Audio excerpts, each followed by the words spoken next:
கடந்த 1ஆம் தேதி அன்று தமிழகத்தினுடைய அனைத்து அரசியல் கட்சியினுடைய ஆலோசனை கூட்டம், குறிப்பாக காவிரி ஆற்றினுடைய குறுக்கே கர்நாடக அரசு மேகதாது என்ற இடத்தில் அணை கட்டுவதால் தமிழகத்தினுடைய டெல்டா மாவட்டங்கள் பாலைவனமாகிவிடும். எனவே எந்த காரணத்தை கொண்டும் மேகதாது அணையை கர்நாடக அரசு கட்ட அனுமதித்துவிடக் கூடாது என்று வலியுறுத்தக்கூடிய வகையில் ஏறக்குறைய 40க்கு மேற்பட்ட அரசியல் கட்சிகள், விவசாய சங்கங்கள், அதே போல சமூக ஆர்வலர்கள் கலந்து கொண்டு நாளை மறுதினம், அதாவது ஆகஸ்ட் மாதம் 7ஆம் தேதி அன்று சென்னையில் பிரம்மாண்டமான வகையிலே ஆர்ப்பாட்டம் நடத்துவதற்கு தீர்மானிக்கப்பட்டது. அதனுடைய அடிப்படையில் நாளை மறுதினம், அதாவது ஆகஸ்ட் மாதம் 7ஆம் தேதி வெள்ளிக்கிழமை என்று மதியம் 2:30 மணிக்கு தொடங்கி மாலை 6:30 மணி வரையிலும் ராஜரத்னம் ஸ்டேடியத்தில் இந்த ஆர்ப்பாட்டம் நடைபெற இருக்கிறது. தமிழகத்தினுடைய பல்வேறு பகுதிகளிலே இருந்து அனைத்து கட்சியினுடைய தொண்டர்களும் ஆதரவாளர்களும் திரளாக கலந்து கொள்ளவிருக்கிறார்கள். அன்று அனைத்து கட்சி கூட்டத்தில் கலந்து கொண்ட தலைவர்கள் அனைவருமே நாளை மறுதினம் நடைபெறக்கூடிய ஆர்ப்பாட்டத்திலும் கலந்து கொள்வதற்கு உறுதியளித்துள்ளார்கள். அன்று கலந்து கொள்ள முடியாத அரசியல் கட்சி தலைவர்களையும் நாளை மறுதினம் நடக்கக்கூடிய இந்த ஆர்ப்பாட்டத்தில் கலந்து கொள்ள வேண்டும் என்று தனித்தனியாக நாங்கள் கடிதம் எழுதியிருக்கிறோம். நிச்சயமாக அவர்களும் கலந்து கொள்வார்கள் நம்புகிறோம். கலந்து கொள்ள வேண்டும் என்றும் இன்றைய பத்திரிகையாளர் சந்திப்பின் வாயிலாக நான் கேட்டுக்கொள்கிறேன். என்று சொன்னால், இப்பொழுது கடந்த அந்த 1ஆம் தேதி என்று நடந்த கூட்டத்திற்கு ஒட்டி கர்நாடக அரசு ஒரு குறைந்த அளவு தண்ணீரை காவிரியிலே திறந்து விட்டிருக்கிறது. உடனடியாக எல்லோருமே நாம் வைத்த கோரிக்கை வெற்றியடைந்து விட்டது என்று நாம் எல்லாம் மகிழ்வோடு இருந்து கொள்ளக்கூடிய ஒரு சூழ்நிலை உருவாகிவிடும். அதுவல்ல பிரச்சனை. அதாவது கர்நாடக அரசு காவிரி ஆற்றில் மே மாதம் எவ்வளவு, ஜூன் மாதம் எவ்வளவு, ஆகஸ்ட் மாதம் எவ்வளவு என்று காவிரி நதிநீர் மேலாண்மை வாரியம் வரையறை செய்திருக்கிறதோ அதன்படி திறந்து விடவில்லை என்பதுதான் மிக முக்கியமான குற்றச்சாட்டு. இப்பொழுது காலம் கடந்தவர் குறுகை சாகுபடி செய்ய முடியவில்லை. எல்லாம் முடிந்த பிறகு இப்பொழுது ஒரு 4.5 டிஎம்சி தண்ணீர் அதுவும் குறிப்பாக அங்க இருக்கக்கூடிய அணைக்கட்டுகளில் தேக்கி வைக்க முடியாத போது சாரங்கியோ அல்லது கிருஷ்ணராஜ் சாகரோ அல்லது கபினியோ இது போன்ற அணைக்கட்டுகளில் தேக்கி வைக்க முடியாத போது வெளியிடப்படக்கூடிய உபநீரை கணக்கில் வைத்து தமிழ்நாட்டினுடைய பங்கீடு கொடுக்கப்பட்டு விட்டது என்று கர்நாடகம் சொல்வதற்கு ஏதுவாகத்தான் அவர்கள் தெரிந்துவிட்டிருக்கிறார்கள். எனவே அதை வைத்து தமிழ்நாட்டு மக்களோ அல்லது எந்த அரசியல் கட்சிகளும் நாம் எல்லாம் நம் போராட்டம் வெற்றியை அடைந்து விட்டது என்று கருதிவிடக்கூடாது.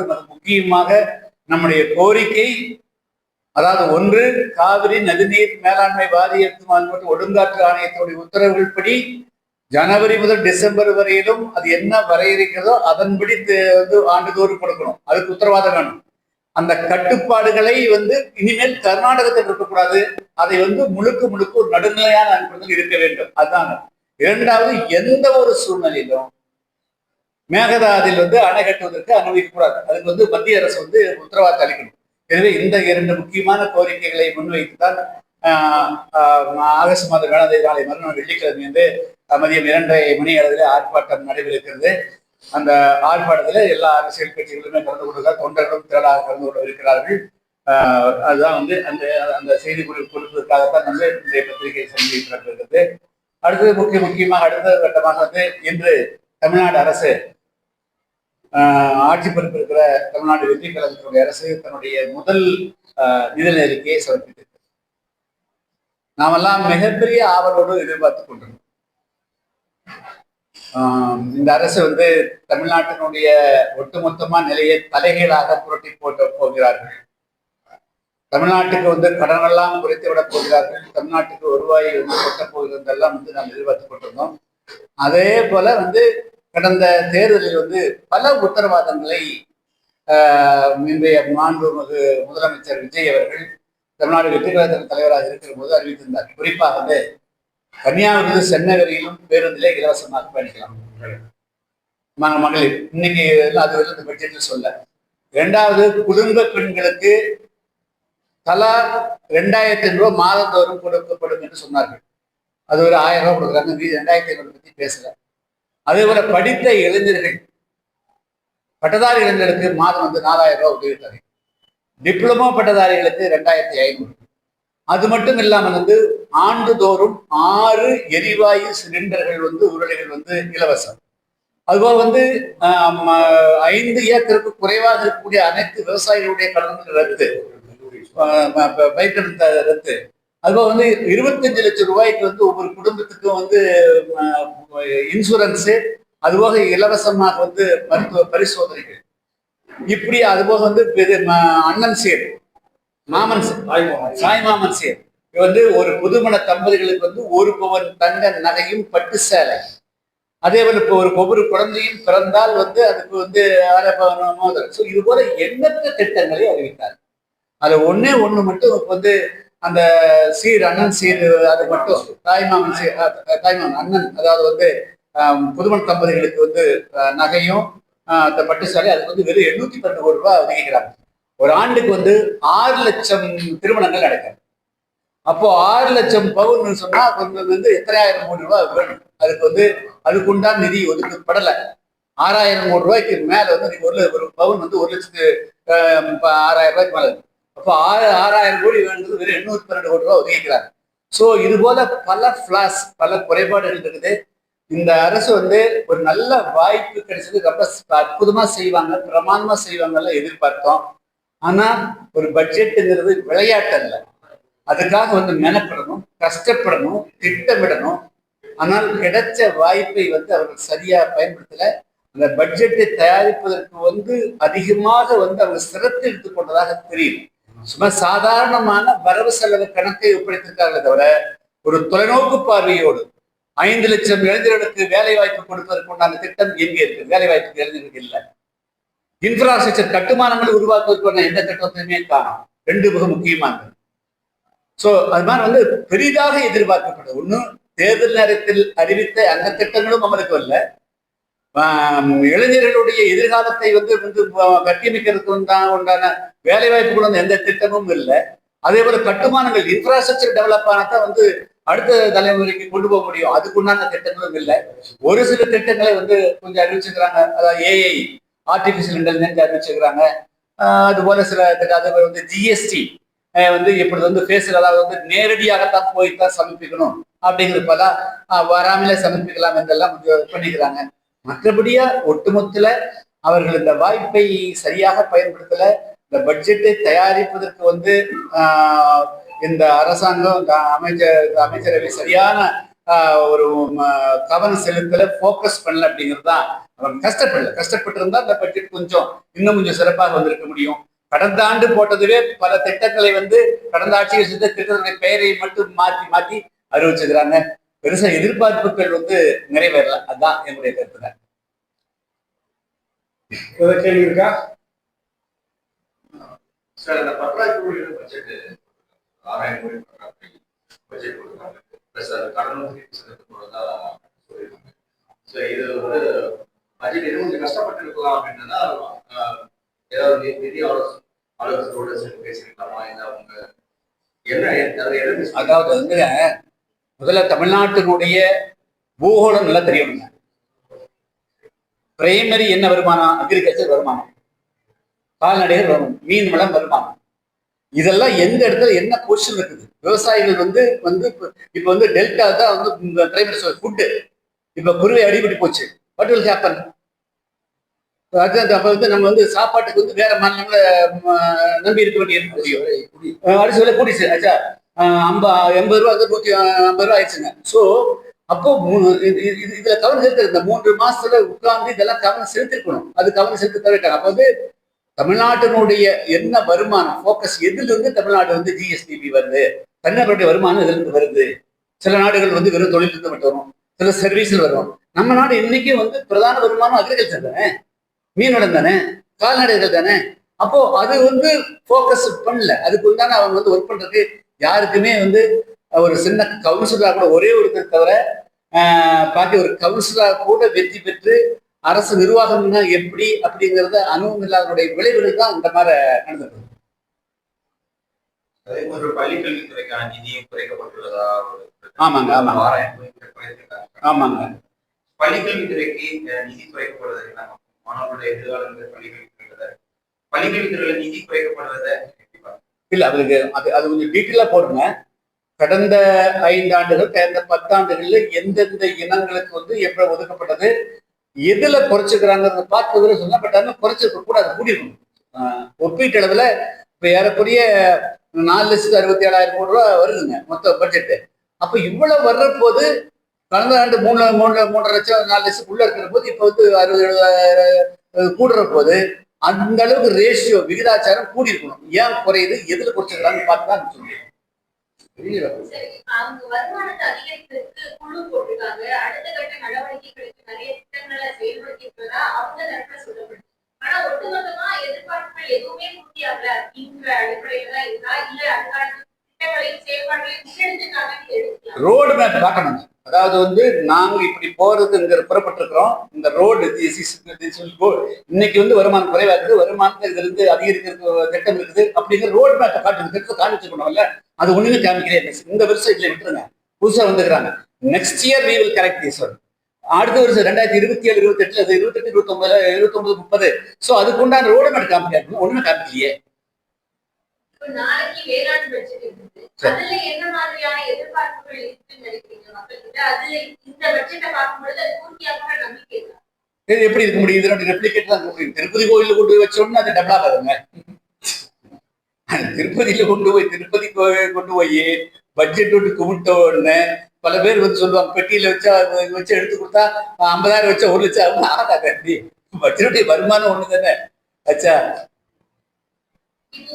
இந்த ஒட்டுமொத்தமா காவிரி விஷயத்துக்காக அரசியல் கட்சிகள் ஒன்றிணைந்து ஒரு முன்னெடுப்பு எடுத்திருக்கீங்க. காவிரிங்கிறது விடுங்க, மேகதாதுன்னு போக்கஸ் பண்ணா இன்னும் நல்லா இருக்குங்க.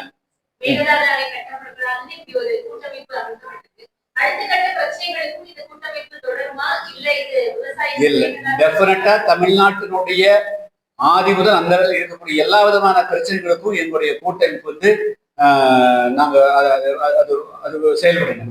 மக்களுக்கான எல்லா விதமான பிரச்சனைகளுக்கும் நாங்கள் கையெழுப்போம், அதை நோக்கி பயணிப்போம்.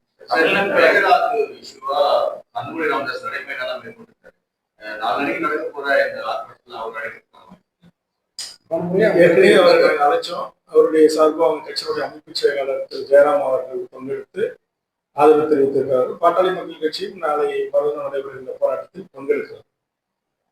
அதனால தமிழ் சமூகத்தின் மிக முக்கியமான வாழ்வுரிமை பிரச்சனைகளில் அரசியல் மாச்சரியங்கள், கட்சி மாச்சரியங்கள் அனைவற்றையும் கடந்து அனைத்து கட்சிகளின் கூட்டமைப்பு, இது வந்து காவேரி இந்த போராட்டத்தினுடைய அறிவிப்பு மட்டும் காவேரி உரிமை மீட்புக்கான அனைத்து கட்சிகளின் கூட்டமைப்பாக நாங்கள் இந்த போராட்டத்தை நடத்துகிறோம்.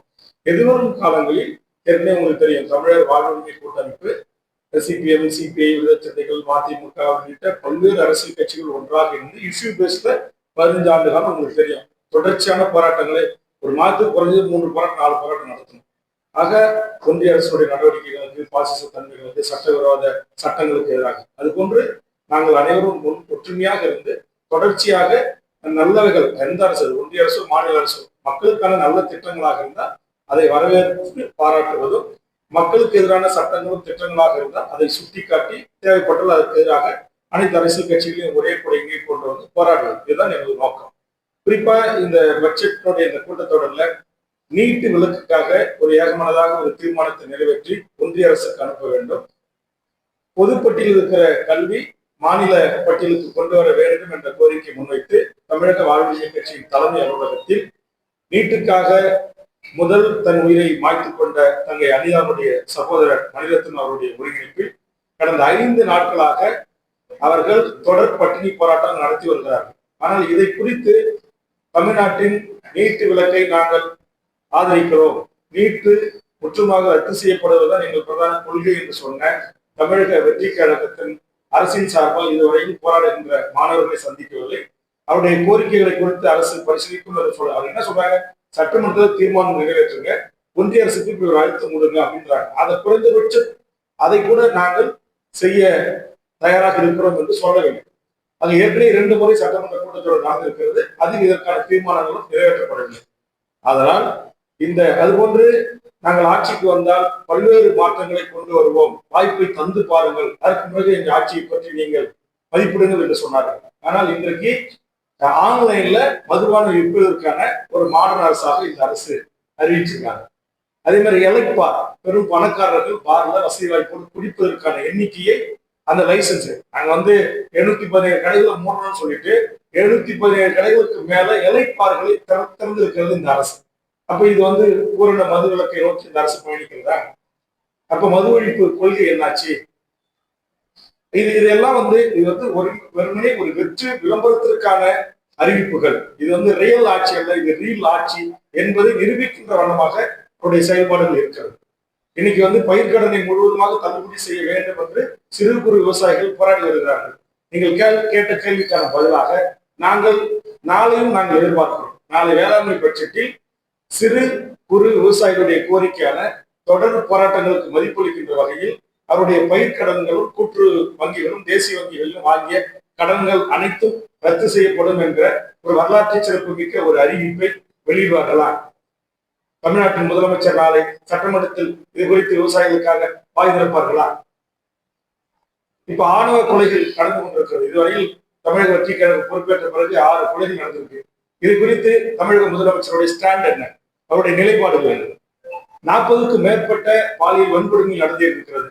இது குறித்து முதலமைச்சர் விஜயனுடைய பதில் என்ன? இன்னைக்கு தமிழ்நாடு முழுவதும் பல கொலை சம்பவங்கள் நடந்து கொண்டே இருக்கிறது. கட்டுப்பாடு காவல்துறை என்றால் பயமே இல்லை. நேற்று துணை முதலமைச்சரை கைது செய்ய போகின்ற இடத்தில் ஒரு திமுக தொண்டர் முழக்கமிட்டார் என்பதற்காக இந்த மாநிலத்தினுடைய தலைமை பொறுப்பில் இருக்கிற சென்னை போன்ற மாநிலத்தினுடைய ஆணையராக இருக்கிறவரை ஓடோடி இப்படி வெறித்தனமா கண்ணை உருட்டி அவரை அடிக்கிறார். தொலைக்காட்சிகளில் ஒளிபரப்பு செய்தீர்கள். பச்சை 3 வயது குழந்தையை கற்பழித்தவன் மீது என்ன நடவடிக்கை எடுக்கப்பட்டிருக்கிறது? பட்டம் பகலில் பொதுமக்கள் நிம்மதியாக வாழ முடியாமல் கத்தி கொண்டு வெட்டிக்கிட்டே போறாங்க, தூங்குற மக்களை, ரோட்டில் நிற்கிற மக்களை. அப்ப அப்படி அந்த காவல்துறை மீது, சட்ட ஒழுங்கின் மீது ஒரு பயம் இல்லாத ஒரு நடவடிக்கை. பேருந்துல போய் தகராறு பண்றது, காரை குழுமம் எடுத்துட்டு காரை எடுக்க சொல்லி பாரு அப்படின்றது, இந்த சவால்களை எல்லாம் பிடித்து விட்டு தன்னிலை மறந்து ஒரு தமிழ் சமூகத்தின் ஒரு இளையோர் கூட்டம் இன்றைக்கு சட்டத்தை கையில் எடுத்துக் கொள்கிறார்கள் அல்லவா? அவர்களை கட்டுப்படுத்த, மட்டுப்படுத்துவதற்கு இந்த அரசியலும் என்ன திட்டம் இருக்கிறது? இதையெல்லாம் குறித்து இந்த கூட்டத்தொடரின் போது மாண்புமிகு எதிர்கட்சி உறுப்பினர்கள் கேள்வி எழுக்கின்ற போது, அதாவது டாக்டரை போன்ற மூத்த அரசியல்வாதிகள், எதிர்கட்சி தலைவர்கள் கேள்வி எழுப்புகின்ற போது உரிய பதிலை அவர் சொல்ல வேண்டுமா வேண்டாமா? அவர் சொல்வதற்கு தயார் நிலையில் இல்லை என்பதை யானை வரும் முன்னே மணி யோசை வரும் அப்படின்னு சொல்லுவாங்க. யானை வரும் பின்னே மணி யோசை வரும் முன்னே என்பது போல நேற்று இதுல ஒரு மூத்த அமைச்சர் சொல்றாரு, இனி எதிர்கட்சியினுடைய கேள்விகளுக்கெல்லாம் சட்டமன்றத்தில் எங்கள் முதலமைச்சர் பதில் சொல்ல மாட்டாரு, நாங்க சொல்றோம் அப்படின்னா அப்ப முதலமைச்சருக்கு பதில் சொல்லக்கூடிய அளவுக்கு அவருக்கான கேப்பபிலிட்டி, அவருக்கான குறிப்புகள், அவருக்கான தயாரிப்புகள். இப்ப ஜெயலலிதா அம்மையார் சொல்வது போல், கலைஞர் சொல்வது போல், ஏன் ஒரு விவசாயியான எடப்பாடி கூட யதார்த்தமா எழுந்து மாண்பு உறுப்பினர் கேள்வி கேட்கின்ற போது அவர் மனதில் பட்டதை சொல்வார்கள். அப்ப அந்த ஆற்றல் கூடும் இல்லாத ஒருவரை தமிழகம் இந்த நாட்டின் முதலமைச்சராக தேர்வு செய்திருக்கிறதா என்ற ஒரு கேள்வி எழுகிறது அல்லவா? அப்ப நீங்க எதற்கு பதில் சொல்ல மாட்டீங்க அப்படின்னா இது எப்படி ஒரு ஜனநாயக ஆட்சியாக இருக்கும்? அப்ப எங்களை பொறுத்த வரையில் இப்ப டாக்டர் சொன்ன மாதிரி இப்ப அந்த ஆன்லைன், ஏஐ இந்த மாதிரி 1, 2 பாராட்டுக்குரியது, வரவேற்புக்குரியது. அதே மாதிரி இன்றைக்கு கல்வியில நிதி குறைச்சிலிருந்து விவசாயிகளுக்கான கடன் தள்ளுபடி செய்யாதது, அதே மாதிரி இந்த அரசு செய்யக்கூடாத இன்னைக்கு ஆன்லைன் விற்பனையிலிருந்து இதையெல்லாம் நாங்கள் இந்த அனைத்து கட்சிகளின் கூட்டமைப்பு சார்பாக நாங்கள் எங்களுடைய எதிர்ப்பை நாங்கள் பதிவு செய்கிறோம். அதே நேரத்தில் தமிழக வெற்றி கழக அரசு, தமிழ்நாடு முதலமைச்சர் விஜய் நல்லது செஞ்சா அந்த நல்லதை நாங்கள் பாராட்டவும் கடமைப்பட்டோம். இப்ப இந்த பத்திரிகை ஊடகங்கள் சார்பாக ஒட்டுமொத்த தமிழ்நாட்டினுடைய அரசியல் கட்சிகள், அமைப்புகள் தமிழ்நாட்டில் நீட்டு வேண்டாம் என்று போராடுகிற, குரல் கொடுக்கிற அனைவருக்கும் ஒரு வேண்டுகோள், அங்கு கட்சி சார்பற்ற இளைஞர்கள் தன் உயிரை பணைய வைத்து 5 நாட்களாக போராடி கொண்டிருக்கிறார்கள். அவர்களுக்கான உங்கள் ஆதரவு குரல் ஒலிக்க வேண்டும்.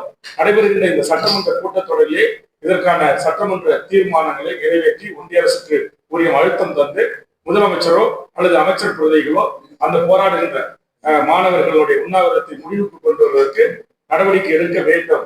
உயிரோடு மாணவர்கள் விளையாடக்கூடாது என்பது டாக்டர் நண்பர் தனியரசு போன்றவர்கள் நாங்கள் அமர்ந்து பேசிக் கொண்டிருந்தோம். ஆனா ஒரு 5 உயிர் போராடிட்டு இருக்காங்க. சட்டான கவலையில இருந்து அரசு அதை குறித்து கிஞ்சித்தும் கவலை கொள்ளாமல் இருப்பதும், ஜனநாயக வழியில் பொது வழியில் ராஜரத்னம் ஸ்டேடியம் அல்லது அனுமதிக்கப்பட்ட இடங்களில் போராடுவதற்கு அவர்களுக்கு அனுமதி தராமல் அந்த மனுவை ரிஜெக்ட் செய்து போராடினால் கைது செய்வோம், உங்களை பார்த்துக் கொள்ளும் என்று மிரட்டுகிற அந்த தோணி என்பது ஜனநாயகத்துக்கு ஏற்படுவது அல்ல. அப்படி மிரட்டப்பட்ட காரணத்தினால்தான் எங்கும் வழி இல்லாத போது தமிழக வாழ்வுரிமை கட்சியின் தலைமை அலுவலகத்தில் எங்கள் காம்பவுண்டுக்குள் அமர்ந்து அவர்கள் தங்கள் உயிரை போனாலும் பரவாயில்லை, நீட் ஒன்றுதான் நிரந்தர தடை, நீட் தமிழ்நாட்டில் இருக்கவே கூடாது, பள்ளிக்கல்வி மாநில பட்டியலுக்கு கல்வி வர வேண்டும், உயர்கல்வியும் பள்ளிக்கல்வியும் பொதுப்பட்டியலிருந்து மாநில பட்டியலுக்கு வர வேண்டும் என்ற இரட்டை கோரிக்கை தான். அதை வைத்து தங்கை அனிதாவுடைய சகோதரர் ஒருங்கிணைப்பில் அந்த உண்ணாவிரதம் நடைபெற்றுக் கொண்டிருக்கிறது. அந்த ஜனநாயக உண்ணாவிரதத்தை நிச்சயம் நாம் தமிழ்நாட்டில் இருக்கிற நீட்டுக்கு எதிரான அனைத்து அரசியல் கட்சிகளும் அமைப்புகளும் இயக்கங்களும் ஆதரிக்க வேண்டும் என்று எனது பத்திரிகை ஊடக நண்பர்கள் சார்பாக வேண்டுகிறேன்.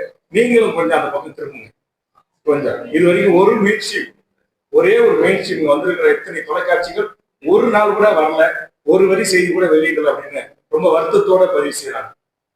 அப்ப அனிதா இறந்த உடனே எல்லா தலைவரும் விஜய் உட்பட எல்லா தலைவர்களும் அவங்க வீட்டுக்கு போனான். அந்த ரத்த உறவான அனிதாவுடைய மூத்த சகோதரர் தான் வீட்டுக்காக தொடர்ந்து போராடக்கூடிய உறவை தான் நாங்க உட்கார்ந்து இருக்கிறாங்க. ஒரு தொலைக்காட்சி ஒரு பத்திரிகை ஒரு வரி செய்தி இல்லைன்னா இது இந்த சமூகம் எங்க போயிட்டு இருக்கு, இந்த பத்திரிகை ஊடக தன்மை எங்கே இருக்கிறது என்று வருத்தத்தோடு அங்க உட்கார்ந்து இருக்கக்கூடிய அந்த இளைஞர்கள் காலை நான் சொல்லி அவர்களை ஆதரித்த போது அந்த கேள்வி எழுப்புகிறார். அதனால தயவு செய்து எனது பத்திரிகை ஊடக நண்பர்கள் எதையும் நாம் பேசுபொருளாக மாற்றுகிறோம், அது அப்படி லைவ்ல கரண்ட் இஷ்யூ அதை வச்சிருக்கிறோம். இது போன்று எதிர்கால இப்ப 40 மாணவர்கள் இருந்திருக்கிறாங்க. கிட்டத்தட்ட ஒரு புள்ளி விவரம் சொல்லுது, 1,23,000 மாணவர்கள் இந்த தேர்வு முறையில் இருக்கிற குளறுபடிகளால் கடந்த 10 ஆண்டுகளில் மோடி ஆட்சி பொறுப்புக்கு வந்த பிறகு இந்தியா முழுக்க 1,20,000 மாணவர்கள் தற்கொலை செய்து கொண்டிருக்கிறார்கள் என்ற ஒரு புள்ளி விவரம் சொல்லுகிறது. ஆக இதையெல்லாம் கருத்தில் கொண்டுதான் அந்த இளைய தலைமுறை போராடுகிறார்கள். அவர்களுக்கு உங்க பேராதரவு வேண்டும் என்று அன்போடு கேட்கிறோம். அதே போன்று தமிழ்நாட்டோட கடன் என்பது கேளுங்க சொல்லி தமிழ்நாட்டினுடைய கடன் அளவு கூடியிருக்கு. அது 5 ஆண்டுகளாக சாந்தினாக்கா ஆஃப் ஆயிடும்.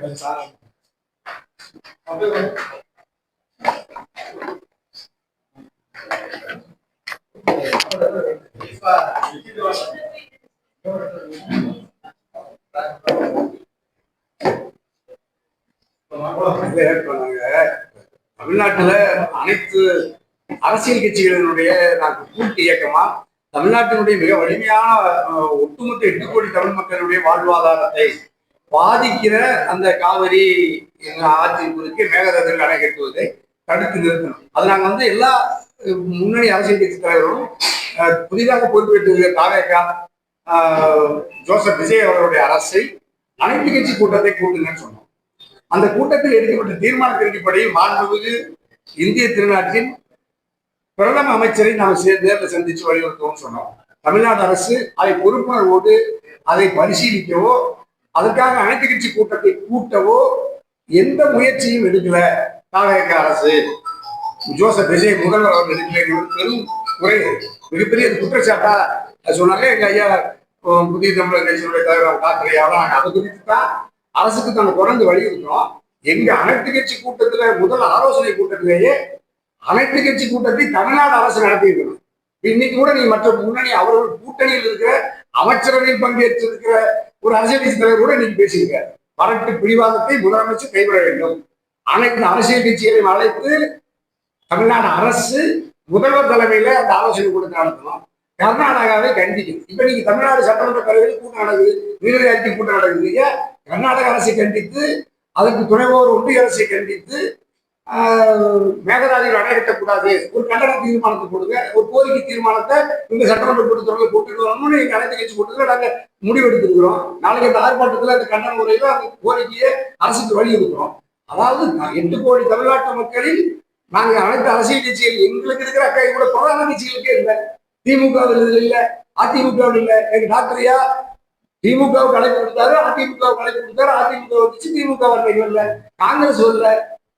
நாங்க எந்த காழ்ப்புணர்ச்சி தாவேக்காவையோ தனிப்பட்ட எங்க விஷயம் எங்களுக்கு எந்த வருத்தமும் இல்லை. ஒரு புதிய அரசு உருவாகி இருக்கிறது, இளைஞர்கள் மாணவர்கள் நம்பிக்கையோட வாக்களித்திருக்கிறார்கள். அது ஒரு சில சீர்திருத்தங்களை கொண்டு வரும் என்று அவர்கள் அறிவித்தார்கள், வாக்குறுதி தந்தார்கள். ஆனால் அந்த சீர்திருத்தம் எல்லாம் நடைமுறையில் சாத்தியமா? அதை ஐயா கேட்டாங்க. நீங்க வருவாய் நிதிநிலை அறிக்கை தந்திருக்கீங்க. ஏற்கனவே நாங்கெல்லாம் அரசியல் சட்டமன்றத்துல ஐயா 2 முறை இருந்தாங்க, வேலுமணி ஐயா இருந்தாங்க, தனியரசு 10 ஆண்டுகள் இருந்தா, கலைஞர் அரசை பார்த்துருக்கோம், அம்மா அரசை பார்த்தா எடப்பாடி, ஓபிஎஸ். நிதிநிலை அறிக்கையெல்லாம் எவ்வளவு அழகா நேர்த்தியா ஒவ்வொரு துறை வாரியா என்ன கிளாரிட்டி இருக்கும். இன்னைக்கு நீங்க அந்த நிதிநிலை அறிக்கையில் என்ன இருக்கு? அதுல இந்தியாவே பார்த்து தமிழ்நாட்டு அரசுடைய நிதிநிலை அறிக்கை. தமிழ்நாடு அரசு தான் இந்தியாவுக்கு வழிகாட்டுகிற அரசு. சமூக திட்டங்கள், மிக்சி, கிரைண்டர், மின்விசிறி, கலைஞருடைய வண்ண தொலைக்காட்சி, கறவை மாடு, எத்தனை திட்டங்கள், கணனி, இவைகளெல்லாம் தந்து தமிழ்நாடு இந்தியாவுக்கு வழிகாட்டியா இருந்துச்சு. இன்னைக்கு நிதிநிலை அறிக்கையில் என்ன இருக்கு? அனைத்து பயிர் காப்பீட்டு கடன் தள்ளுபடினாங்க. எங்க டாக்டரையா தலைவர் பட்டியலிட்ட மாதிரி எந்த வாக்குறுதியும் இதுவரைக்கும் நிறைவேற்றவில்லை. வருத்தம் கூட அரசு இல்லை. இப்ப மாண்பு ஜோசப் விஜய் எங்களை அழைச்சி பேசுவார்ல, இப்ப நாங்கெல்லாம் போராடுறோம். அதை தவிர உங்களுக்கு என்ன வேலை? இப்ப சினிமா துறை விட்டுட்டு விஜய் அரசியல் கொடுத்தீங்க. அரசியல்ல முதலமைச்சரை கோட்டையில் இருக்கிறீங்க. கோட்டையில ஏதாவது முன்னணிய அரசியல் ஆலோசனைகளை எங்கிற மாதிரி அரசியல் கட்சி தலைவர்ல ஏதாவது குழுவாவோ தனிப்பட்ட முறையிலையோ அழைத்து பேசினாரோ வரலாறு இல்லை. அப்படின்னா நீங்க என்ன அரசியல் தமிழ்நாட்டில் முன்னெடுக்கிறதுக்காக இந்த முதலமைச்சர் முயற்சிக்கிறார். ஆனா முதலமைச்சரும் அந்த கட்சி அவரை நம்பி இருக்கிறவங்க நாங்க மதிக்கிறோம். பெரிய வியப்பா தான் இருக்கு. இந்த வாக்குகளை வரும்னு நாங்க எதிர்பார்க்கல. வாக்கு போட்டிருக்காங்க, மக்கள் தேர்ந்தெடுத்திருக்காங்க. நீங்க சொன்ன வாக்குறுதி நிறைவேற்றுறத எங்களுடைய கோரிக்கை. அதுல நீங்க காவேரி மேகதாது அணை கட்டக்கூடாது, கர்நாடக அரசு கண்டிச்சு ஒரு தீர்மானம் விஷயம் போடணும். ஏன் போட மாட்டேங்கிறாங்க? இங்க காங்கிரஸ் துணையா இருக்கு, அவங்க கூட்டணியில் இந்த தகவல் இந்த ஆட்சி நடக்குது. அப்படின்னா நீங்க பதவிக்காக தமிழ்நாட்டினுடைய நீராதார உரிமைகளை இழக்கிறீங்கல்ல, அப்ப உங்கள்கிட்ட என்ன உறுதி இருக்கு? அப்ப நீங்க பதவிக்காக ஏற்கனவே நீங்க குற்றம் சொல்லிய திமுகவை போல அதிமுகவை போல நீங்களும் பதவி சுகத்துக்காக உரிமைகளை இழக்கிற ஒரு அரசாக ஒரு கட்சியா இருக்கிறது. நீங்க என்ன மாற்றத்தை கொண்டு வந்தீங்க?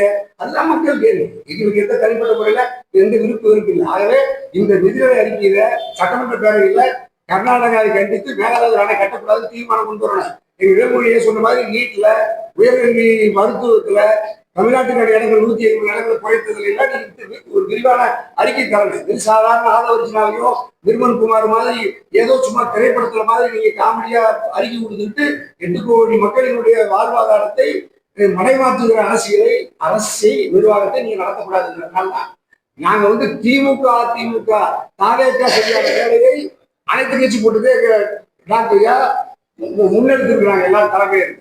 அப்ப நீங்க இந்த கட்சிக்கு திமுகவை விட அதிமுகவை விட தாவேக்காவை விட கூடுதல் பொறுப்போடு செயல்படுகிற அனைத்து கட்சி கூட்டம், அனைத்து கட்சி கூட்டத்தில் இருக்கிற முடிவுகள் தமிழ்நாட்டு மக்கள் 8 கோடி மக்களின் நம்பிக்கையை, உணர்வுகளை பிரதிபலிக்கிற, மக்களின் உரிமைகளை பாதுகாக்கிற கூட்டமைப்பாக என்னுடைய அனைத்து அரசியல் கட்சியின் கூட்டமைப்பு இயங்கும். அதுக்காக நாங்கள் தொடர்ந்து ஒவ்வொரு வாரமும் கூடி மக்கள் நாட்டில் நடக்கிற எல்லா விவகாரங்களையும் நாங்கள் தலையிட்டு அரசு நல்லது செய்தா பாராட்டுவோம், அரசு தவறு செய்தால் அதை சுட்டி காட்டுவோம், மக்களின் பக்கம் நின்று நாங்கள் தொடர்ந்து களமாடுவதற்கு என்று அனைத்து கட்சி குழுக்கள் முடிவெடுத்திருக்கோம். 7ஆம் தேதி எங்க ஆர்ப்பாட்டத்திலையும் எங்களுடைய ஆற்றலையும் எங்களுடைய வலிமையும் ஒற்றுமையையும் தமிழ்நாட்டு மக்கள் பார்ப்பாங்க, இந்திய நாட்டு மக்கள் பார்ப்பாங்க. இதன் மூலமா 8 கோடி தமிழ் மக்கள் எங்களை அங்கீகரிக்கணும், எங்க கூட்டமைப்பை ஆதரிக்கணும், ஊடக உறவுகளும் எங்களை தொடர்ந்து ஆதரிக்கணும். நாங்க பதவிக்காக இல்லை, பதவி எதிர்பார்த்து நாங்கெல்லாம் எங்க நிறைவேற்ற காலத்திலிருந்து போராட்ட இயக்கங்கள் தான். நாங்கெல்லாம் யாருக்காகவும் எதுக்காகவும் நாங்கள் உரிமையை இழக்கவோ மக்களுக்கு எதிராக நாங்க எந்த காலத்திலும் நாங்கள் அரசியல் செய்வதில்லை. பல்வேறு வழக்குகளை சுமந்திருக்கிறோம், பல எண்ணங்களை சந்திச்சிருக்கிறோம். 1-2 சட்டமன்ற உறுப்பினர்களை வைத்துக் கொண்டு பிரதான ஆளுங்கட்சி கட்சி எதிர்கட்சியை விட கூடுதலாக மக்களுக்கு உரிமைகளை பெற்றுக் கொடுத்திருக்கிறோம். 70 விடுதலையில டாக்டரையாவும் எங்க வேலையாவும் கனியரசு போன்ற நாங்கெல்லாம் 70 விடுதலையில 28 ஆண்டு கால சிறையில் பேரைகளை வாங்கி விடுவிச்சோம். ஜல்லிக்கட்டு போராட்டத்தை மீட்டெடுத்தோம். எத்தனை வகையான காவிரி IPL கிரிக்கெட் போராட்டத்தை முன்னெடுத்தோம். ஆகவே பல்வேறு போராட்டங்களை முன்னெடுத்து தமிழ்நாட்டு மக்களுக்கு உரிமைகளை வென்றெடுத்த இயக்கம் நாங்கள்லாம். ஆகவே இப்பொழுது நாங்கள் சட்டமன்றத்துக்குள் இல்லாமல் இருக்கலாம். நாங்கள் முன்பு அடுத்து வருகின்ற எந்த தேர்தலாக இருந்தாலும் சட்டமன்றமோ நாடாளுமன்றமோ கட்டாயமாக மக்கள் ஆதரவோடு நாங்கள் முன்னேறி அந்த மக்களுக்காக குரல் கொடுப்போம். இப்ப மக்கள் மன்றத்திலிருந்து ஊடகத்தின் வழியா தொடர்ந்து மக்களுக்காக போராடும். ஆனா தேர்ட் ஃப்ரெண்ட் அப்படின்னு வந்து தமிழகத்துல மூன்றாம் அப்படின்றத கொண்டு வந்துருக்காங்க. நிறைய இடங்கள் வந்து இப்ப நீங்களாம் கூட்டணி சேர்ந்த இதுல பார்த்தா வந்து தேர்ட் ஃப்ரெண்டுக்கான ஸ்டார்ட் அப்னு நம்ம எடுத்துக்கலாம். அதாவது வந்து எடுத்தோடனே இது வந்து ஒரு பொலிட்டிக்கல் ஆல்டர்னேட்டிவ்னு உத்தரவிட வேண்டாம். பட் பீப்புள் மக்களுடைய பிரச்சனைகளுக்கான ஒரு ஆல்டர்னேட்டிவ், அது ஒன்றும் சந்தேகமே இல்லை. மக்களுடைய பிரச்சனைகள்னா அரசு செய்யாத போது, பிரதான எதிர்கட்சிகள் தன்னுடைய கடமைகளை ஆற்றாத போது வந்து எல்லாருமே பேசாம இருக்க முடியாது. ஸோ அந்த இடத்துல நாங்க நிற்கிறோம். இதை வந்து விரிவுபடுத்துவோம். இது எப்படியெல்லாம் எக்ஸ்பேன்ஷன் ஆகுங்கிறது நாளாக நாங்க சொல்றோம். இன்னும் நிறைய பேர் வெளியே வர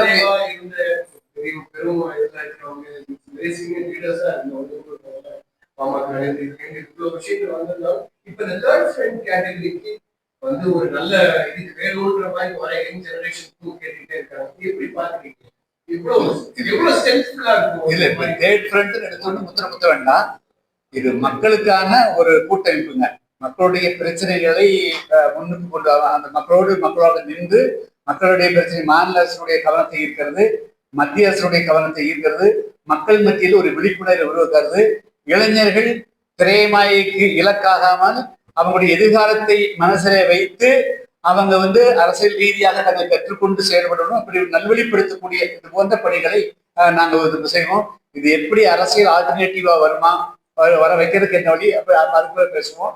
இப்பொழுது வந்து மக்களோடு மக்களா நின்று நாங்கள் வந்து அவங்களுக்காக குரல் கொடுப்போம். நிறைய பேர் வர இருக்காங்க. டெஃபினட்டா இன்னைக்கு வந்து நாளைக்கு மறுநாள் ஆர்ப்பாட்டம் தான் வரல, மற்றபடி அடுத்த மீட்டிங் ஆர்ப்பாட்டத்திலேயே நிறைய பேர் கலந்துக்குவாங்க. அதுக்கு வந்து தொடர்ச்சியாக வந்து இது மாதிரி எல்லாருமே கலந்துக்குவாங்க. இலங்கை அகதிகள் இல்ல, நான் ஏற்கனவே தமிழ்நாட்டின் முதலமைச்சர் அவர்களுக்கு ஒரு வேண்டுகோள் வைத்திருக்கிறேன். அதாவது தமிழ்நாடு அரசு இலங்கை தீவில் வாழ்கின்ற தமிழ் மக்களுக்கு ஒரு நிரந்தர அரசியல் தீர்வை எட்டுவதற்கான கடந்த காலத்தில் அம்மையார் ஜெயலலிதா அவர்கள் நிறைவேற்றியது போல் ஒரு பொது வாக்கெடுப்பு ஒன்றுதான் அவர்களுக்கு நிரந்தர தீர்வாக இருக்கும் என்ற ஒரு தீர்மானத்தை புதிய தமிழக வெற்றிக்கழக அரசு நிறைவேற்றி ஒன்றிய அரசுக்கு ஒரு அழுத்தம் தர வேண்டும். அங்கு நடந்தது இனப்படுகொலை தான் என்பதும் அந்த தீர்மானத்தில் அடங்க வேண்டும். அதுபோன்று இங்கு அந்த போரினால் பாதிக்கப்பட்டு சிங்கள பௌத்த பேரினவாத இராணுவத்தால் பாதிக்கப்பட்டு படகு வழியாக, விமானங்கள் வழியாக உயிர் தப்பினால் போதும் என்று வந்து தங்கியவர்கள் தற்போது காவல்துறையால் கைது செய்யப்பட்டு சிறப்பு முகாம்களில் போலீஸ் சிறையில் அடைக்கப்படுகிறார்கள். அது கூடாது. அப்படி அடைக்கப்பட்ட அனைவரையும் உடனடியாக விடுதலை செய்ய வேண்டும். இன்றைக்கு இப்ப சில தொலைக்காட்சியில நான் செய்தி பார்த்துட்டு உள்ள வந்தேன். கும்மிடிப்பூண்டி முகாம்ல அங்க இருக்கிற முகாம்ல ஏற்பட்ட ஏதோ ஒரு பிரச்சனைக்காக ஒரு 20க்கு மேற்பட்ட காவல்துறையினர் உள்ள புகுந்து அத்துமீறி பெண்களை எல்லாம் பிடிச்சி தள்ளி விட்டு பெண் போலீஸே இல்லாத நூற்றுக்கணக்கான பெண்கள் அப்படி நைட்டி உடையோட இரவு உடையோட இருக்காங்க. அவங்க இந்த உடையோட பிடிச்சி முடியை பிடிச்சி கொத்து கொத்தா எடுத்து தூக்குறது, தள்ளி விடுறது, அதெல்லாம் செய்யறாங்க. அதெல்லாம் ரொம்ப பெரிய அராஜகம். அதெல்லாம் தயவு செய்து அப்படி நடவடிக்கைகளை தமிழக வெற்றிக்கழக அரசு ஈடுபடக்கூடாது. அதனால ஈழத்தமிழர்களுக்கான அந்த இனப்பிரச்சனைகளை இப்ப வந்து தீபத்திய அகதிகளை இங்க வந்து நம்ம அகதியை அங்கீகரிச்சு அவர்களுக்கான குடியுரிமை, வாகனம் வாங்குற உரிமை, சொத்து வாங்குற உரிமைலாம் இருக்கு. ஆனா ஈழத்தமிழர்களுக்கு உயர்கல்வி, இப்ப நான் படிக்க வைக்கிற ஒரு 5 குழந்தைகள் இப்ப இந்த ஆண்டு +2 முடிச்சுட்டாங்க. ஆனா அவங்க இந்த வரையிலும் உயர்கல்வி படிக்க முடியல. இதற்காக முதலமைச்சருக்கு நான் கடிதம் எழுதி 1 மாசம் ஆகும் அவங்களுக்கு உயர்கல்வியில சேர்த்துக்கணும். ஏற்கனவே துவக்க பள்ளியில கூட உயர்நிலை பள்ளியில கூட படிக்க முடியாது. நான் சட்டமன்ற உறுப்பினராக இருக்கும் போது கலைஞரிடத்தில் பேசி அந்த அனுமதியை பெற்றார். அதே மாதிரி அவங்களுக்கு வீடு கட்டி கொடுங்க அப்படின்னு சொன்னேன். ஆனா அதெல்லாம் செய்யறாங்க. ஆனா இன்னைக்கு அவங்க பிஇ படிக்க முடியாது, மருத்துவம் படிக்க முடியாது. அதுக்கான உயர்கல்வி படிக்கிறதுக்கு அவருக்கு அனுமதி இல்லை. அது மாதிரி ஒரு வாகனத்தை வாங்கி ஒரு இருசக்கர ஒரு டிஎஸ் பெட்டி கூட வாங்க அவங்க பேர பதிவு செய்யல. 2 சென்ட் உழைச்சு சம்பாதிச்சு சொந்தமா ஒரு வீடு கட்டிக்கிறதுக்கு அனுமதி இல்லை. அதனால இந்த கொடுமைகள் எல்லாம் இங்கு நடந்தேறி வருகிறது. இதுக்கு முற்றுப்புள்ளி வைக்கப்பட வேண்டும். அங்க அகதி முகாமில் அந்த அப்பாவி ஈழத்தமிழர் தாய்மார்களை மிக மோசமாக கையாண்ட காவல்துறை அதிகாரி மீது தமிழக அரசு கண்டிப்பாக நடவடிக்கை எடுக்க வேண்டும். இது எங்களுடைய கோரிக்கை.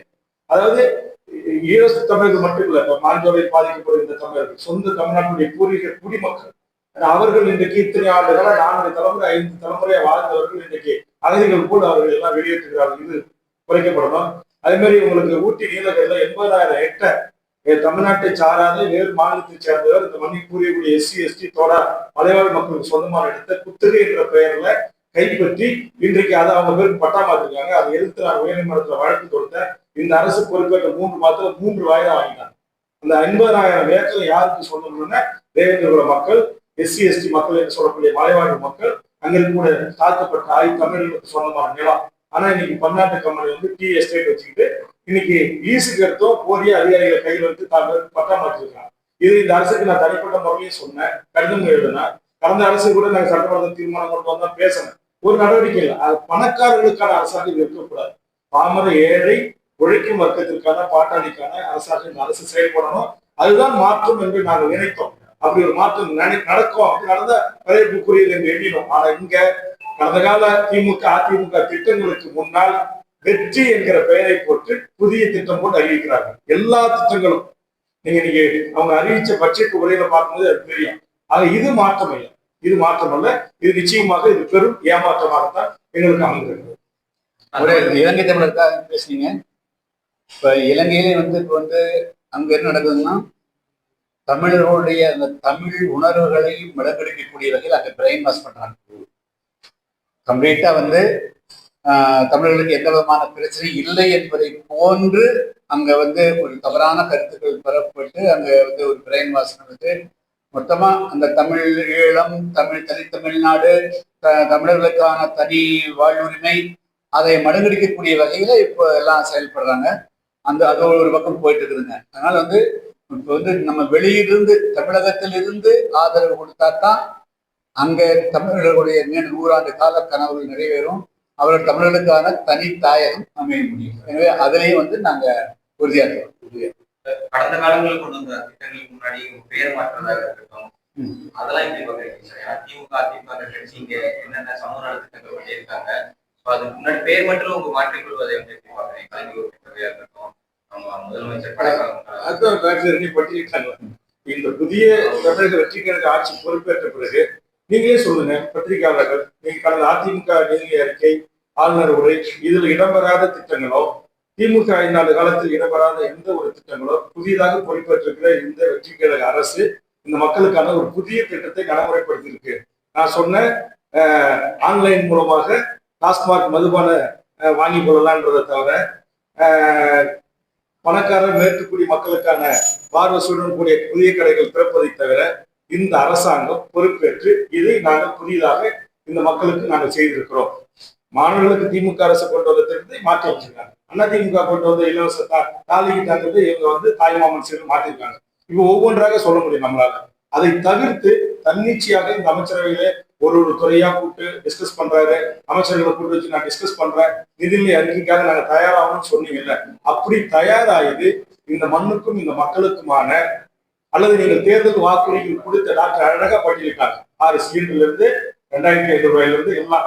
அந்த மாதிரி எதையாவது ஒன்றை நடைமுறைப்படுத்துவதற்கு அதற்கான அந்த ஆண்டு முழுவதுக்குமான நிதியை ஒதுக்கி செய்திருக்கிறார்களா? சொல்லுங்க, என்ன சாதிச்சிருக்கு அரசு? திமுக இப்ப நீங்க மக்கள் பேசிக்கிறாங்களா? நான் இப்ப இன்னைக்கு இப்ப வீடியோ வந்துட்டு கைவிட்டு கையங்கலமா வாங்குறாங்களா இல்லையா? சொல்லுங்க. இப்ப அரசு வழக்கறிஞர் நியமனத்துல 25,500 லட்சம் ரூபாய் பேரம்பேசி வாங்கப்பட்டதாக ஆடியோக்கள் வெளியே வந்தா இல்லையா? இன்றைக்கு அரசு பதவிகள் சில நியமிப்பு இருக்கு. அந்த கட்சியினுடைய மாவட்டம், மாநிலம், ஒன்றியம், நகரம் என்பவர்கள் சம்பந்தப்பட்டவர்கள் உரையாடல், தொலைபேசியில் உரையாடி பணம் கேட்டதற்கான ஆடியோக்கள் வந்தவங்க இருக்கிறதா இல்லையா? அது எதிர் மாற்றம், எந்த மாற்றத்தை கொண்டு வந்திருக்கீங்க? அதான் எங்களுடைய கேள்வி. நீங்க மாற்றத்தை உண்மையிலே மாற்றத்தை கொண்டு வந்தீங்க அப்படின்னா என்ன ஒண்ணு சொல்லலாம், வெளிப்படையா நாங்க ஊழலை ஒழிப்போம், லஞ்சத்தை ஒழிப்போம் அப்படின்னு நீங்க சொல்லியிருக்கீங்கல்ல, அதை தவிர வேற ஏதாச்சும் நீங்க உட்பட இப்ப நானும் இப்ப தனியார் மாநில உறுப்பினர் சொல்ற மாதிரி டாக்டர் ஒரு சிவியர் எம்எல்ஏ இருந்தாங்க.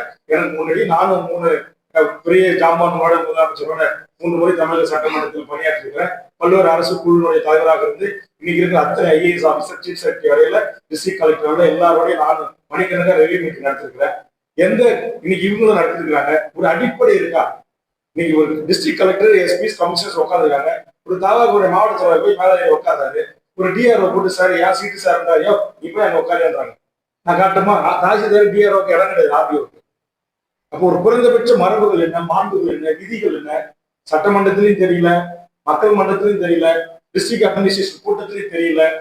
இன்னைக்கு பாருங்க, நேற்றுக்கு ஒரு விழாவுக்கு போற ஒரு அமைச்சர் அங்க டிவிகே அப்படின்னு மாணவர்களை முழக்கமிடுறாரு ஒரு கட்சியினுடைய பிரமுகர். உடனே அந்த பாவம் அந்த மாநில செல்வங்க திரும்ப முழக்கமிடுறாங்க. கொடியை கொடுத்து கட்ட சொல்றீங்க, கொடியை கொடுத்து வரவேற்பு நிறுத்துறீங்க. சொல்லுங்க, வகுப்பறையில வந்து ஸ்மார்ட் வகுப்பறையில அரசு செலவுல கட்டப்பட்டிருக்கிற பெரிய கணினியில வந்து உங்களுடைய திரைப்படங்களை ஒளிபரப்புறீங்க, உங்க பாடல்களை ஒளிபரப்பு பண்றீங்க. போதாத குறைக்கு இந்த ரீல் ஆட்சியில வந்து ஆடியோ சப்கொலிட்டு இருந்து சில அதிகாரிகளை கூட நடிகர் முதலமைச்சருடைய படத்தை வச்சு ரீல் ஷார்ட்ஸ் போடக்கூடிய ஆட்சியா மாறி இருக்கு. இதுல ஒரு ஜெயலலிதா ஒரு அட்டென்ஷன் இருக்கும், இது தவறு அப்படின்னு ஒரு பயங்கர மரியாதை இருக்கும். ஆட்சியாளர்கள் மீது நாட்டில் இருக்கிற பியூரோக்ரசியாக இருக்கலாம், அரசு ஊழியர்களாக இருக்கலாம், ஒரு மாண்புடன் கூடிய ஒரு மரியாதையுடன் கூடிய ஒரு அரசாட்சி நிர்வாகத்தை அதிகாரிகள் செய்தார்கள். இன்றைக்கு தலைக்கு தர தர்ம கட்டா யாரையும் கட்டுப்படுத்த முடியாது. நீங்க பல அமைச்சர்கள் சொல்றாங்க, சார் எங்கிட்ட எந்த அதிகாரமும் இல்லை, எல்லாம் அதிகாரிகள் ஆட்சி, காட்சி மாறி இருக்கிறது, ஆட்சி மாறி இருக்குது, காட்சி மாறவில்லை. இப்போ நீங்க ஒரு கேள்வி கேட்டீங்க, அந்த ஊழல் ஒழிப்பு. அந்த ஊழல் ஒழிப்பு உண்மையாக இருக்கும் பட்சத்தில் தமிழ்நாடு அரசு நாங்க கேட்கிற கேள்விக்கு மட்டும் பதில் சொல்லணும். கடந்த காலங்களில் இப்ப வந்து ஒரு உதாரணத்தை தான் சொல்லணும், 1 கிலோமீட்டர் சாலை போடுறது அப்படின்னா அது வந்து 1 கோடி ரூபாய் என்று சொன்னால் அது 1 கோடி ரூபாய் 20 லட்சம் ரூபாய் கூடுதலாக போடுவாங்க, எஸ்டிமேட் கூட இருக்கும். இப்ப இந்த அரசு வந்த பிறகு இப்ப வந்து 15,000 கோடி 20,000 கோடி ரூபாய் சாலைக்கு ஒதுக்குவதாக சொன்னால், கடந்த காலங்களில் அது எப்பொழுது வேணாலும் இருக்கும். கடந்த காலங்களில் 1 கிலோமீட்டர் சாலை அமைப்பதற்கு கடந்த காலங்களில் ஒரு 20% 30% கூடுதலாக வாங்கினார்கள். நாங்க இதன் மூலமாக ஊழலை ஒழித்து சரியா இவ்வளவுதான் கொடுக்க போறோம், இவ்வளவுதான் டெண்டர் பிக்ஸ் பண்றோம் அப்படின்னு இந்த அரசு வந்து வெளிப்படையா சொல்லணும். 2வது ஒரு முக்கியமானது வந்துங்க, டாஸ்மாக்ல 1000 கூட லாபம் சொல்றீங்க. 1 ml அதாவது வந்து 150 ml ப்ரொடக்ஷனுக்கு காஸ்ட் எவ்வளவுதான் வருது, அதை ஏன் இந்த அரசு வந்து வெளிப்படையா நீங்க சொல்ல மாட்டீங்க? அது பீருக்கோ பிராந்திக்கோ விசிக்கோ அந்நிய நாடு மதுபானங்களுக்கு இவ்வளவுதான் இதனுடைய பேசிக் மெட்டீரியல், ரா மெட்டீரியல் இவ்வளவுதான். நாங்க இத்தனை பெர்சென்ட் டாக்ஸ் போடுறோம், இவ்வளவு லாபம் வைக்கிறோங்கிறது ஏன் சொல்ல மாட்டேங்கிறீங்க? இன்று வரையிலும் ஏன் வந்து அரசு அதுல வந்து வெளிப்படையாக இருக்க மாட்டேங்குது? அதே போல கட்டிடம் கட்டுவதற்கு 1 ஸ்கொயர் ஃபீட் வந்து நாங்க 2,500 கொடுக்குறோம், அது 3,000 கொடுக்குறோம். கடந்த காலங்களில் இவ்வளவு எஸ்கலேட் பண்ணியிருந்தாங்க. இதன் மூலமாக ஊழலை ஒழிக்கிறோம் அப்படிங்கிறது ஆதாரபூர்வமாக இந்த அரசு வெளியிடும் பட்சத்தில் நிச்சயமாக அதை நாங்கள் அது உண்மையிலே கண்கூட இருந்தால் வரவேறு. அது தெரியணும், அது தெரியணும், அது வந்து நடைமுறைக்கு வரணும். அப்ப நீங்க வந்து உண்மையிலேயே ஊழல் அளிக்கிறீங்கன்னா, அதே போல ரிஜிஸ்டர் ஆபீஸ் எல்லா அலுவலரும் 0, எங்க யாரு சாதாரண எல்லாமே எவ்ரிதிங் ஆட்டோமேட்டிக்கா சட்டப்படி நடக்குதுங்கிறத இப்ப என்ன நடக்குதுன்னா, நேரடியா முதல்ல வாங்கிட்டு இருந்தவங்க இப்ப இவங்க வந்து போட்டு அதிகாரிகள் பார்த்துருப்பீங்க. இப்ப ஜிபே பேடிஎம் பண்ணக்கூடாதுன்னு சொன்னோன்னே நேரம் மரத்துக்கடை, டீ கடையில, கூல்ட்ரிங்க்ஸ் கடையில தனியா ஏஜென்ட் வச்சு இப்படி எல்லாம் நடக்குது. ஸோ இன்னும் வந்து நீங்க வந்து இன்னும் 100% வெளிப்படை தன்மை நீங்க முதல்ல டாஸ்மாக்ல ஸ்டார்ட் பண்ணுங்க. என்னதான் ப்ரொடக்ஷன் பண்றீங்க? 150 ml உண்மையான அதனுடைய விலை என்னன்னு சொல்லுங்க. தயாரிப்பு செலவு என்ன, உற்பத்தி செலவு என்னன்னு சொல்லுங்க. அதுக்கு பிறகுதான் எல்லா விஷயம் அது சொல்லிட்டீங்கனாலே ஓரளவுக்கு. அதே மாதிரி ரோடு போடுறது, கட்டடம் கட்டுறது, இதெல்லாம் அரசு செய்கிறீங்க. இதுல என்னதான் ரேட்டு ஒப்பிடணும். கர்நாடகத்துல எவ்வளவு இருக்குது, ஆந்திராவில் எவ்வளவு இருக்குது, ஏன் இங்க இருந்து எஸ்கலேஷன் ஆகுது? அப்ப நீங்க எப்படி ஊழல் ஒழிச்சுக்கிறீங்க அப்படிங்கிறத நாங்க நம்பணும். நாங்க நம்புறத மக்கள்கிட்ட சொல்லணும். நாங்க வந்து நீங்க ஆதாரபூர்வமா கொடுத்தீங்கன்னா வரவேற்க தயாராக. ஊழலை குறித்து கேட்டீங்க, அதுக்கு ஒரு ஆதாரபூர்வமான ஒரு செய்தி இருக்கு. எங்க பண்ருட்டி வட்டத்துல ஒரு 100 ஏக்கர் பஞ்சமி நிலம். இந்த பஞ்சமி நிலத்தை ஒரு காலத்தில் ஒரு பணக்கார நிறுவனம் அந்த மக்களிடம் உங்களுக்கு வீட்டுக்கு ஒருவருக்கு வேலை தருகிறேன் என்று இந்த மக்களிடம் வாங்கி ஒரு இண்டஸ்ட்ரி தொடங்குறாங்க. கொஞ்ச நாளுக்கு பிறகு அந்த இண்டஸ்ட்ரியில மஞ்சள் நோட்டீஸ் விட்டுட்டு அந்த கம்பெனியை மூடிடுறாங்க. இப்ப ரியல் எஸ்டேட் பூம் ஆகி போச்சு. ஒரு ஏக்கர் குறைந்தபட்சம் 10 கோடி ரூபாய் போகுது. இப்போ 100 ஏக்கர் என்று 10 கோடி 1000 கோடி ரூபாய் மதிப்பு. இது 30 ஆண்டு காலமா இது பஞ்சமி நிலம். மீண்டும் அந்த மக்களுக்கு குடிசை மாற்றி வாரியத்துக்கு ஏதாவது உரிமை கட்டி கொடுங்க, இல்ல வேற தொழிற்படங்கள் அமைச்சு அவங்களுக்கு வேலை கொடுங்க அப்படின்னு நான் போராடி வரேன். கடந்த திமுக ஆட்சியில நான் சட்டமன்றத்தில் கவனிப்பு தீர்மானம் கொண்டு வந்து நான் கருத்து நிறுத்தி வச்சிருந்தேன். ஊழலை ஒழிக்கிறேன் அப்படின்னு சொல்லி இந்த அரசு பொறுப்பேற்ற பிறகு இன்னைக்கு என்ன நடந்திருக்குன்னா, சென்னையில் இருக்கிற ஒரு அடிஷனல் ஐஜி என்று சொல்லக்கூடியவருடைய ஆலோசனையோடு சில அமைச்சர்களுடைய தலையீட்டோடு அந்த 100 ஏக்கரும் தற்போது பிளாட்டாக மாற்றி விற்பனை செய்வதற்கு 30 ஆண்டு காலமாக அந்த மக்களை திரட்டி போராடி தடுத்து வைத்திருந்த அந்த இடத்தை நேற்றைய தினம் ஊழல் செய்ய தொடங்கி இருக்கிறார்கள். அதுக்கு ரேட் பிக்சேஷன் பண்ணி அதை பிளாட் போட்டு விற்கிறதுக்கான முயற்சியில இந்த புதிய அரசு அந்த தனியார் பிரைவேட் முதலாளிக்கு ஆதரவாக நடந்து கொண்டிருக்கிறது. இப்ப அதுக்கான கவன ஈர்ப்பு, ஒத்திவைப்பு தீர்மானம், அந்த கடிதம் எல்லாமே இருக்கு. நீங்க பாருங்க, அதுல இந்த நிலம் இதுவரை இந்த மாதிரி தாழ்த்தப்பட்ட மக்கள் தான் 1926 டேட்டாஸ் நான் எடுத்துருக்கேன். இது என் கையில இருக்கு. நீங்க வேணுமா பத்திரிகையாளர் ஜூம் பண்ணி வேணும்னா போடுங்க. இது அப்ப இருந்த அந்த தாசில்தார் கொடுத்துருக்கிறார், பண்ருட்டி தாசில்தார் என்கிட்ட இருக்கு. இது பஞ்சமி நிலம் தான் அப்படின்றது. இது விற்கவோ வாங்கவோ கூடாது அப்படின்னு அவர் கொடுத்துருக்கிறார். ஓகே. ஆனா இன்னைக்கு இது ரியல் எஸ்டேட் வணிகமாக மாற்றப்பட்டா அப்ப இது இந்த பத்திரப்பதிவு துறையில ஊழல் நடந்ததா இல்லையா?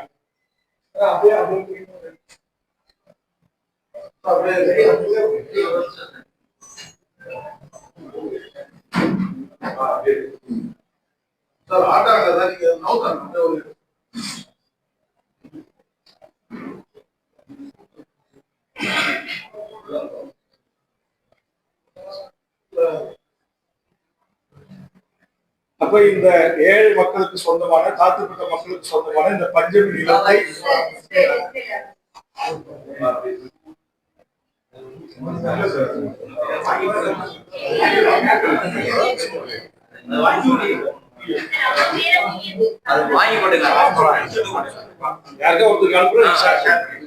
அப்ப இத குறித்து நான் இந்த நாட்டுடைய நேற்றைய தினம் இந்த நாட்டுடைய இந்த துறையினுடைய செயலாளர் திரு குமரகுருபாலன் ஐஏஎஸ் அவர்கள் தொடர்பு கொண்டு இந்த மாதிரி இது பஞ்சமி நிலம், இது தாசில்தார் சர்டிபிகேட் கொடுத்திருக்கிறாரு. இதை ரியல் எஸ்டேட்டா வணிகமாக மாற்றுவதற்கு பெரும் கார்பரேட் முதலாளிகள் ஈடுபட்டிருக்கிறார்கள். தாங்கள் தலையிட்டு இதை தடுத்து நிறுத்த வேண்டும் என்று நான் வேண்டுகோள் வைத்திருக்கிறார் ஒரு துறையின் செயலாளர். ஆனா இவரையும் மீறி நேற்றைய தினம் அந்த பிக்சேஷன் என்று சொல்லக்கூடிய டிஐஜி அண்ட் டிஆர் செய்திருக்காங்க. அவங்களை தொடர்பு கொண்டு கேட்டபோது மேலிடத்து உத்தரவுன்றாங்க. அப்ப பஞ்சமி நிலத்தை பிளாட் போட்டு விற்பதற்கு எந்த மேலிடம் அனுமதித்தது? மாண்புமிகு ஊழலை ஒழிக்க வந்த தமிழ்நாட்டு முதலமைச்சர் அல்லது பத்திரப்பதிவுத்துறை அமைச்சர் இதற்கு பதில் சொல்வாரா? என்னுடைய கேள்வி. பழனி கோயில், மதுரை மீனாட்சி கோயில், தினம் ஒரு கோயில் அது வெளியே இருக்கிறது கோயில் நிலங்களை பட்டா போடுறாங்க. அதுக்கெல்லாம் ஒண்ணுமே தீர்வு வரலையே. இன்னைக்கு சிபிசிஐடிக்கு ஒப்படைச்சு ஒரு சாதாரண ஒரு 10 கோயிலுடைய நிலம் ஒரு 1.8 ஏக்கர் யாரு பண்ணாங்க, யாரு தூண்டல் பண்ணாங்க, யாருக்காக பண்ணாங்க கண்டுபிடிக்கிறது எவ்வளவு நாள் ஆகுமா? அப்ப எப்படி இந்த அரசு செயல்படும்? இந்த அரசு எப்படி மக்களுக்கு நீதி வழங்கும்? அதனால நல்லா செயல்படும். இந்த அரசு செயல்படுத்தோம். செயல்படாம செயல்படுறதாக அரசாக சொல்லியிருந்து பிரயோஜனம் இல்லை. Okay, thank you. ஓகே, நன்றி. தேங்க்யூ.